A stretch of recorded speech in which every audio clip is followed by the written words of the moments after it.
তোমাকে আমার মোটেই পছন্দ হয় না। আমার মেয়ের সাথে তোমাকে কোনোভাবেই মানিয়ে নিতে পারছি না। তুমি তো স্টুডেন্ট হিসেবেও ভালো না। আর আমার মেয়ের রেজাল্ট জানো? ও তো মাশাআল্লাহ অনেক ভালো স্টুডেন্ট। ওর সাথে তোমার কি মানায়? হ্যাঁ, তোমার আদরের বোনের ছেলে কি ঘুম থেকে উঠেছে? উনি তো জমিদারের ছেলে। এখন বাজে কটা? 11টা।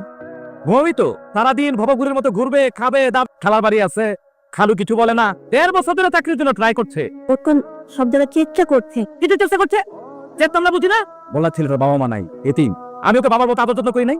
1.5 বছর হতে পড়াশোনা শেষ, কোনো ট্রাই নাই। এরকম একটা বেকার ছেলে কোনোভাবে চুক্তি করতে পারছি না। কিভাবে পরের উপর খায়, পরের উপর ঘুমায়। ওর শরীরটা খুব খারাপ, ও শুয়ে আছে বসে। আমি তাই শুরু জ্বর আসতে বানার কোনো টাইম নাই। আমি গেলাম, আজ রাত হবে। শুনে তো আমার প্রতি তার অভিযোগ প্রতিদিনের ঘটনা। আরেকটা বিষয়, জুন আমার জন্য অনেকক্ষণ অপেক্ষা করে বসে আছে, সো বের হতেই হবে। বুঝতে দাঁড়ায় আছেন কেন? এখানে বসেন। কাল হয়েছে পারে, আমার মনটা কিন্তু অনেক ভালো। আপু নাম্বার থেকে দেওয়া যায়? কিসের আপু? আমি বল। আর আজকে না আসলে তো চলতো। কত কয়েক ঘন্টা ধরে দাঁড়িয়ে আছে, আরো কয়েক ঘন্টা দাঁড়িয়ে থাকা প্রবলেম নাই তো। আর কত সত্যিকর কথা আমাকে শুনিয়ে থাকো। তোমাকে বলিও না আমাকে কি কি বলতে? কেন দিলি না? বলতে হবে না, because I know your name পুরান answer. You not tired of you. তোমাকে আমার সহ্য হচ্ছে না। আমি গেলাম। আমি তোমার জ্বর হয়ে যাচ্ছে, মানে তুমি আমাকে বলবে না? আর তুমি যে একবার আমাকে এটা বলবা ফোনে, তাই না? তুমি এত জ্বর নিয়ে এখানে কেন আসছো? আমি যদি জানতাম তুমি আসতে বলতাম। কত জ্বর তোমার? মেপেছো? 102। অসুবিধা নাই। না, অসুবিধা নাই মানে কি? চলো। কোথায়? আরে তুমি আসছো বলবো। 3.5 বছর ধরে ও আমাকে এভাবেই কেয়ার করে যাচ্ছে। কি অবস্থা? হচ্ছে কি বাবা? লাস্ট সেমিস্টার পড়াশোনা শেষ করে নেক্সট প্ল্যান কি? আগামী 1 বছর পর্যন্ত আমি কোনো কাজ করতে চাই না। আমি তোকে একটা বেস্ট আইডিয়া দিতে পারি, বিয়ে করে ফেল। বিয়ে মানে হচ্ছে একটা এক্সট্রা প্রেশার। তোর জন্য ভালো হবে। বাবা পড়তে দাও। পাঠিয়ে দিচ্ছি। কি আপনার বোনের ছেলে কোথায়? ও কি নাইট গেটের চাকরি নিয়েছে নাকি? গভীর রাত করে প্রতিদিন বাসা ফিরে? আসলে সারাদিন অনেক খাটাখাটনি করে তো। আমি তো চাই ও যেন আর বাসা না ফিরে। হ্যাঁ, কালার হুই আজকে দিন খেয়ে আমি খাবার উঠে রাখবো। তো আপনি সারাদিন কোথায় ছিলেন? ইন্টারভিউ দিয়ে আসলাম, একদিনে 2টা ইন্টারভিউ পড়ে গেছিল আজকে। গত 1.5 বছরে কয়টা ইন্টারভিউ দিয়েছেন? 33টা। আমি আপনাকে একটা কথা বলি, প্রিয়, আমার এইভাবে কথা বলা উচিত না, তারপর আমি বলতে বাধ্য হচ্ছি। হেলে আর হইতে পারলেন কই? এই ঘরটা যদি প্রতি মাসে ট্যাবলেট ভাড়া দিতাম তাহলে 6 থেকে 7 হাজার টাকা ভাড়া পাই। উল্টা আপনার পিছনে আমার 6 থেকে 7 হাজার টাকা খরচ। আমি একদম সহ্য করতে পারছি না। ব্যাপারটা বুঝতে পারছেন আপনি? দুটো খেতে দাও, স্থির হয়ে বসতে দাও। বাসায় কোনো ধরনের কন্ট্রিবিউশন আছে? রোজ তাদের খাওয়া থানা বলো। এবার দিন করে বেলা দেখেছো? শাড়ি পরেছো? সুন্দর সুন্দর একটা। তোমাকে কিছুই মনে থাকে না? আজ একটা স্পেশাল ডে, তাই শাড়ি পরেছি। Happy birthday. আমার বার্থডে না, তাহলে? অনেক আজকে আমাদের 4th অ্যানিভার্সারি। ও 4 বছর হয়ে গেল। Thank you. তুমি 4টা বছর ধরে আমার মতো একটা বেকার ছেলেকে সহ্য করে এসছো। মুখের কথা না, মানে কিন্তু মুখে থ্যাংক ইউ বললে হবে না, আজকে আমাকে ট্রিট দিতে হবে। কি খাবে? কোরিয়ান। হ্যাঁ? আমরা উত্তরাতে একটা কোরিয়ান রেস্টুরেন্টে গিয়েছিলাম না? ইয়ে আমি তো আসলে কখনো ওভাবে ওইসব আমি আসলে জানি না ওটা কত টাকা বিল। একজন খেলে 3-4 হাজার টাকা আসবে। মানে আমার ইয়ে না দেখলাম কত টাকাতে, আমার কাছে তাহলে 527 টাকাতে। আমি তোমার কাছে ট্রিট চেয়েছি, আমি কি বলেছি তোমাকে বিল দিতে? বিল আমি দিব। চল। নিজের কাছে না খুব ছোট লাগে। আর ছোট হতে হবে না, লোন দিচ্ছি, সুন্দর মতো লিখে রাখবা, পরে কিন্তু সব ফেরত নেবে। ওইখানে না গেলে হয় না, ওই কাঠি দেখে থাকে ওটা ওটা আমার না, ওই বোনের সব দেখার জন্য নিয়ে রাখ। চল। ও আমার একমাত্র শক্তি, যদিও বিলটা ওই দেবে। আমারও মন চায় যে বিলটা আমি দিই, পারি না। মাঝে মাঝে মনে হয় মাটি ভাগ করে মাটির ভিতরে ঢুকে দিই।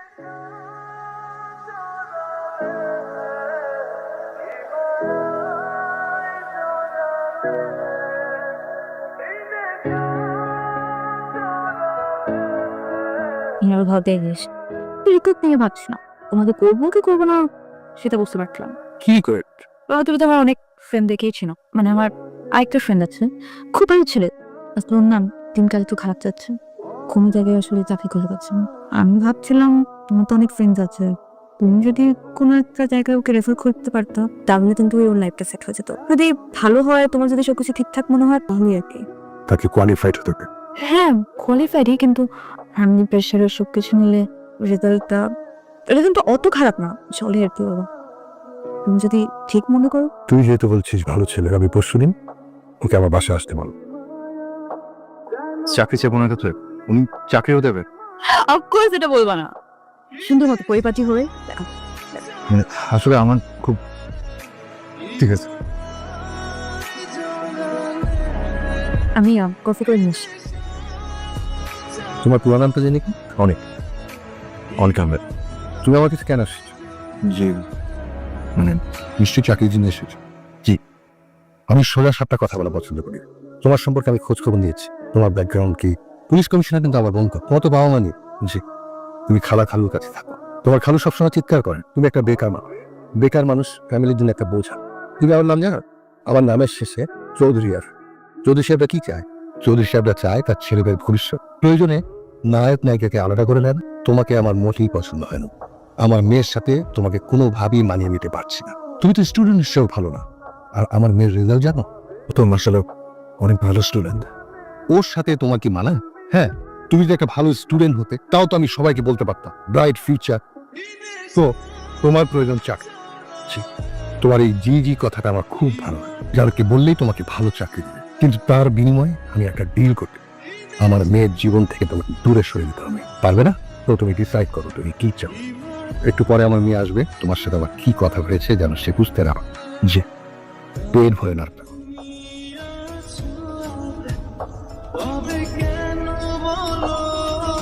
বাবা কি বললো?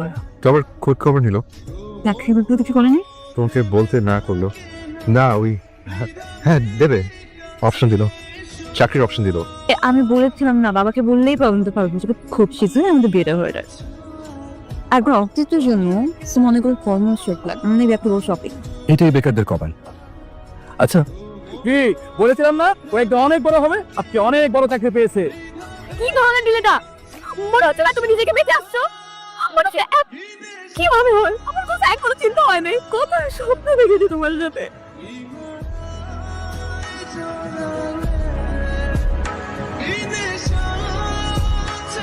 সমস্যা? কোনো সমস্যা নেই তো, কোনো সমস্যা নাই, এটা তো কোনো সমস্যা হতে পারে না। বাথরুমে ছিলাম তো। আপনি এখনো ওয়াশরুমে? তার মানে আপনি বাসা থেকে এখনো বেরই হন নাই। আপনি কি অনেক বলো তো। আর কখনো যদি তুমি আমাকে কল দিছো? ও তুমি কি সবসময় আমার মেয়েকে ওইভাবে দাঁড় করে রাখো? হ্যাঁ, তোমার আপডেট কি বলো তো? প্রত্যেকটা শর্তে রাজি। আমি না আসলে আর পারছি না, অনেক ফ্রাস্ট্রেটেড হয়ে গেছি তো, পারছি না নিজের সাথে যুদ্ধটা করতে। আসলে চাকরিটা খুব দরকার, আমার আর কিছু লাগবে না। Very wise decision. আমি তোমার কাছে মোটেও এটা আশা করিনি। আমি ভেবেছিলাম তুমি এসে বলবে আমার চাকরি লাগবে না, আপনার মেয়েকে লাগবে। দেখেছো, সবকিছু ছিলাম না। This is call reality. তোমার মোবাইলটা দেখি, তিনটা বের করো। তোমার কি একটাই নাম্বার? জি। আজকে থেকে নাম্বারটা বন্ধ। নতুন একটা নাম্বার নিয়ে আমাকে ফোন করবে। নতুন নাম্বার যেন আমার মেয়ে না জানে কোনোভাবে। তুমি আমার মেয়ের সাথে যোগাযোগ করতে পারবে না। অতঃপর স্বার্থপরের মতো তারিনকে ভুলে তারিনের বাবার দেওয়া চাকরিটা নিয়ে নিলাম। আমার ফ্যামিলি খুশি, খুব, আমিও খুশি। হয়তো আমার তারিনকে তো আমি হারিয়ে ফেললাম, একে ফেস করতে হয়। The number you dialed is not in service.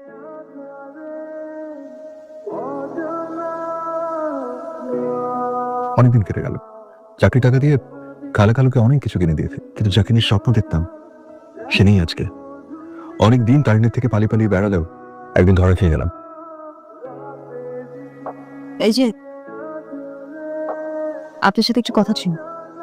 কি ব্যাপার, নিচে তাকিয়ে আছেন কেন? আমি আপনাকে কোন একটা এম্বারেসিং সিচুয়েশনে ফেলতে আসি, আপনাকে খুঁজতেও আসি। এটা নিতে খুলে দেখুন, আগামী মাসে 18 তারিখ আমার বিয়ে।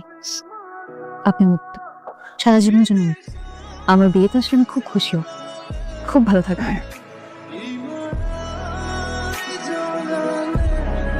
খুব কষ্ট হয়েছে, কিন্তু এইটা কখনো ভাবিনি আমার তারিন অন্য কারো হবে। এইটা আমি মানতে পারবো না। আর আজ তারিনের বিয়ে, তাই আমি যাচ্ছি ওর বিয়ে আটকাতে। সুন্দর লাগছে। আমি তোমাকে আমার বিয়েতে ইনভাইট করেছি, আমার ঘরে না। বসে যে তোমাকে এতটা সুন্দর লাগবে আমি তা স্বপ্নেও ভাবিনি। তুমি কি এসব বলার জন্য এখানে এসেছো? বেরিয়ে যাও। তারিন, আমি সরি। আমি আসলে মাথা ঠিক ছিল না, খুব ফ্রাস্ট্রেটেড ছিলাম। বাসা থেকে খুব প্রেশার ছিল, মাথা কাজ করছিল না। চাকরি চাইতে বলতে চেয়েছি তো, ওনার শুধু চাকরি দেওয়ার কথা ছিল। তার সাথে দুটো অপশন জুড়ে দিলেন, এগুলো হয় তুমি না হলে চাকরি। কিন্তু এখন বুঝতে পারছি জীবনটা আসলে সিনেমার চাইতে অনেক বড়। আমার কিচ্ছু চাই না, শুধু তোমাকে চাই। তুমি এখন কেন এসব বলছো? তো যাও না, তুমি থামো না, তোমার চাকরি নিয়ে তুমি। আমি কিছু একটা করে দেখাবো। তুমি তুমি আমাকে ছেড়ে যেও না। তুমি যাও, আমার বাবার সাথে কথা বলো, এই যদি তুমি কনভিন্স করতে পারো তার আমি তোমার সাথে এই বাসা থেকে। তুমি এখানে জরুরি একটা কথা আছে। আমি আপনাকে একটা জিনিস ফেরত দিতে এসেছি। আপনার শর্তগুলো মানে আমার চাকরি লাগবে না আঙ্কেল, আমার তারিখকে লাগবে। আপনি কি তুমি কি আমার সাথে ফাইজিং করতে এসেছো? আজকে আমার মেয়ের বিয়ে, এই মুহূর্তে তুমি আমার বাসা থেকে বের হয়ে যাও। আমার মান সম্মান নষ্ট করার জন্য তুমি আমার বাসায় এসেছো? আমি তোমার কাছে হাত জোর করে রিকোয়েস্ট করি, আমার মেয়ের ভবিষ্যৎটা এইভাবে নষ্ট করো না, আমাদেরকে এইভাবে অসম্মানিত করো না, প্লিজ প্লিজ তুমি চলে যাও।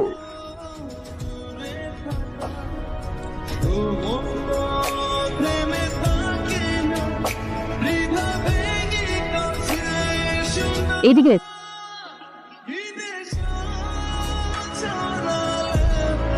মানে তুমি এখানে মানে বলতে দাও, আমি সব জানি। বাবা তোমাকে কি কি বলেছে আমি সব শুনছি। তোমাকে আমার মোটেই পছন্দ হয় না। যেটা ভয় পাচ্ছিলেন তাই হোক, তোমার জন্য তোমার চাকরিটাই বেশি।